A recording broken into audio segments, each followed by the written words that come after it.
ललित शहर की एक सॉफ्टवेयर कंपनी में काम किया करता था।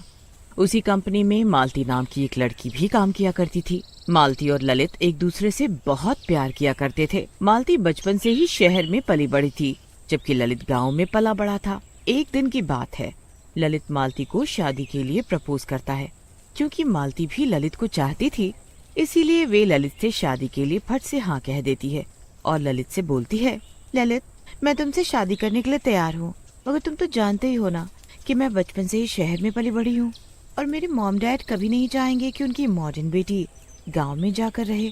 और मैं जानती हूँ कि तुम्हारी माँ गांव में अकेले रहती हैं, तो तुम समझ रहे हो ना जो मैं कहना चाहती हूँ।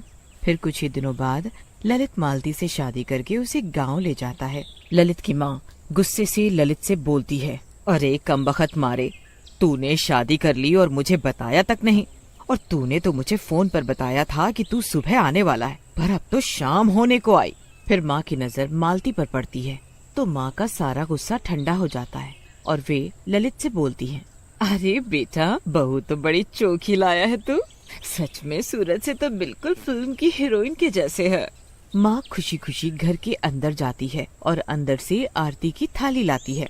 बहू, तुम पहली बार हमारे घर आई हो, इसीलिए पहले मैं अपने बहू बेटे की आरती कर दूं, उसके बाद तुम घर में प्रवेश करना। माँ जैसे ही ललित और मालती की आरती करने लगती है तो मालती माँ से बोलती है, ओहो मम्मी जी, मुझे ये सब पसंद नहीं है और प्लीज आप ये दीपक मुझसे दूर ही रखो।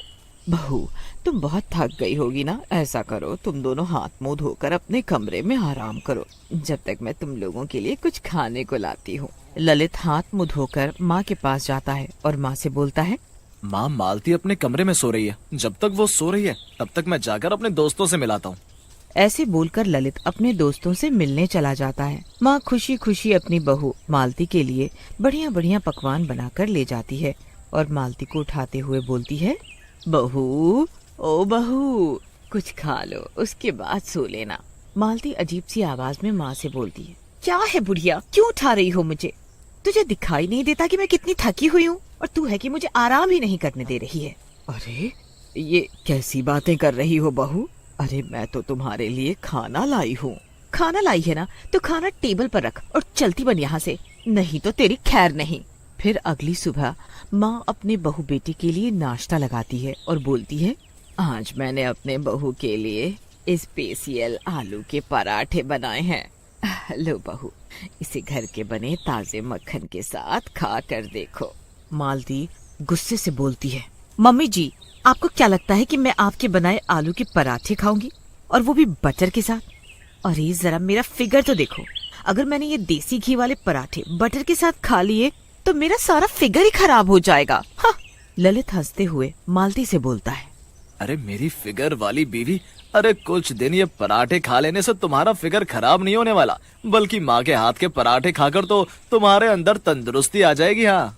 ऐसे बोलकर ललित और वहाँ से चला जाता है। माँ मालती से बोलती है, बहू, तुम्हें पराठे पसंद नहीं तो कोई बात नहीं है, मैं तुम्हारे ही पसंद का कुछ बना देती हूँ। मुझे अंडे सैंडविच चाहिए। अरे तौबा तौबा, ये क्या बोल रही हो बहू? अरे हमारे घर में अंडा खाना तो दूर, कोई अंडे का नाम तक नहीं लेता है। हम लोग अंडा मांस ये सब नहीं खाते हैं। माँ की ये बात सुनकर मालती को बहुत गुस्सा आता है और गुस्से से मालती की आंख एकदम लाल हो जाती है, जैसे उनमें खून उतर आया हो। तभी मालती अजीब सी भारी आवाज से माँ से बोलती है, ए बुढ़िया, तुझे एक बार में बात समझ में नहीं आता क्या? जब मैंने कहा मुझे एग सैंडविच खाना है तो खाना है। अरे अरे अरे बहू, ये तुम्हें क्या हो गया है? तुम्हारी आंखें इतनी लाल क्यों हो गई? और ये तुम्हारी आवाज को क्या हो गया है? माँ की बातें सुनकर मालती जोर जोर से हंसने लगती है और हंसते हंसते वे अचानक से एक डरावनी चुड़ैल का रूप ले लेती है। हे भगवान, ये मैं क्या देख रही हूँ? अरे ये मेरी बहू एक चुड़ैल है। हाय रे, ये सब क्या हो गया? मैं तो समझी थी मेरा बेटा शहर से मेरे लिए बहू लाया है, मगर वो तो शहर में मेरे लिए शहर की चुड़ैल ले आया। हाय रे मेरी किस्मत, अब मैं क्या करूँ? अब मैं क्या करूँ? चुड़ैल हंसते हुए बोलती है, हाँ, मैं हूँ शहर की चुड़ैल। इसीलिए तो मुझे अपने स्लिम ट्रिम फिगर की चिंता रहती है, और तू है कि मुझे ऑयल में बने पकवान और देसी घी में बने पराठे खिलाकर मोटा करना चाहती है। देख बुढ़िया, मुझे जो पसंद है अब तो तुझे वही बनाकर मुझे खिलाना होगा, फिर चाहे मुर्गी के अंडे हो या फिर मुर्गी। अगर तूने ऐसा नहीं किया तो तेरी खैर नहीं, समझी? आने दे ललित को, मैं सब बताती हूँ, फिर देखना वो तेरा क्या हाल करेगा। ए बुढ़िया, अगर तूने ऐसा कुछ भी किया तो मैं तेरा सीधे ऊपर का टिकट कटा दूंगी, समझी?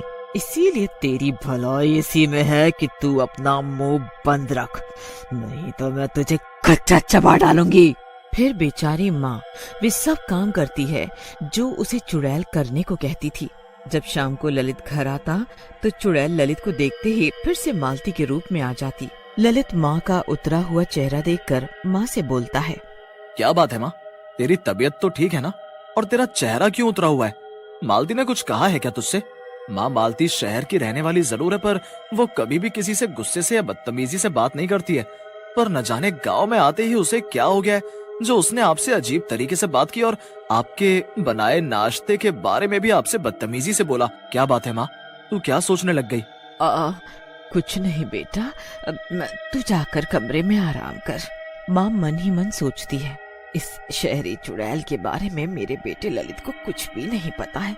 कहीं ऐसा ना हो कि ये शहरी चुड़ैल मेरे बेटे को मार डाले। अब तो मुझे ही इस शहरी फिगर वाली चुड़ैल का कुछ करना होगा। उसकी सच्चाई अपने बेटे के सामने लानी ही होगी। हाँ, नहीं तो ये चुड़ैल मेरे साथ साथ मेरे बेटे को भी मार डालेगी। अगले दिन माँ अपने बेटे और बहू से बोलती है, बेटा तुम दोनों कुछ ही दिन में यहाँ से चले जाओगे, इसीलिए मैंने आज गांव की औरतों को अपनी बहू की मुंह दिखाई के लिए बुलाया है और मंदिर के पंडित जी को भी बुलाया है ताकि वे नए जोड़े को आशीर्वाद दे। इसीलिए बेटा तुम दोनों जल्दी से तैयार होकर आंगन में आ जाओ, सभी लोग बस आने ही वाले होंगे। फिर मालती और ललित तैयार होकर आंगन में रखी कुर्सी पर बैठ जाते हैं। गांव में काफी सारी औरतें आती हैं और मालती को देखकर ललित की माँ से बोलती है, अरे ललित की माँ कुछ भी कहो, तेरी शहरी बहू तो बड़ी चोखी है। तभी वहाँ पंडित जी भी आ जाते हैं। अरे लो, पंडित जी भी आ गए। अरे पंडित जी, मेरी शहरी बहू को किसी की नजर ना लगे, इसीलिए इस पर गंगा जल छिड़क कर और माँ काली का टीका लगाकर नजर तो उतार देना। पंडित जी को देखते ही मालती के होश उड़ जाते हैं। मालती मन ही मन बोलती है, अरे इस पंडित ने अगर मेरे ऊपर गंगा जल डाल दिया तो मेरा क्या होगा? अब मैं क्या करूं? जैसे ही पंडित जी नए जोड़े को आशीर्वाद देने लगते हैं तो पंडित जी को मालती के भीतर एक बुरी शक्ति का आभास होता है। फिर पंडित जी तुरंत गंगा जल निकालकर मालती के ऊपर छिड़कते हैं। मालती के ऊपर गंगा जल की छींटे पड़ते ही वो एक चुड़ैल का रूप ले लेती है। मालती को चुड़ैल के रूप में देखकर सभी के होश उड़ जाते हैं। तभी चुड़ैल गुस्से से बोलती है, बुढ़िया, ये सब तेरी चाल है ना? अब तो तू गई काम से। ऐसे बोलकर चुड़ैल ललित की माँ का गला पकड़ लेती है। बहुत चालाक समझती है ना अपने आप को? अरे तू ठहरी गांव की सास और मैं हूँ शहर की चुड़ैल। तुझे क्या लगा कि मैं तेरी ये चाल समझ नहीं पाऊंगी? अब तुझे मेरे हाथों से कोई नहीं बचा पाएगा। अब तो तू गई काम से।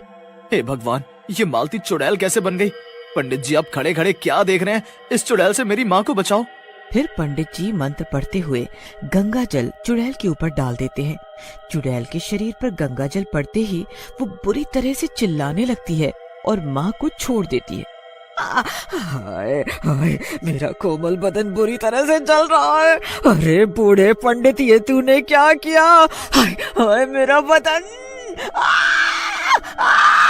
हाय मेरा बदन। ए चुड़ैल, मैं तुझे जान गया हूँ कि तूने मालती के शरीर पर कब्जा कर रखा है। तेरी भलाई इसी में है कि तू इस बेचारी मालती के शरीर को छोड़ दे और यहाँ से चली जा। पंडित जी की बात सुनकर चुड़ैल जल्दी से मालती का शरीर छोड़ देती है और वहाँ से गायब हो जाती है। मामी जी, आपने मुझे उस चुड़ैल से बचा लिया, नहीं तो ना जाने मेरा क्या होता। अरे बहू, तेरा नहीं, न जाने तेरे फिगर का क्या होता। माँ की बात सुनकर वहाँ खड़े सभी लोग जोर जोर से हंसने लगते हैं।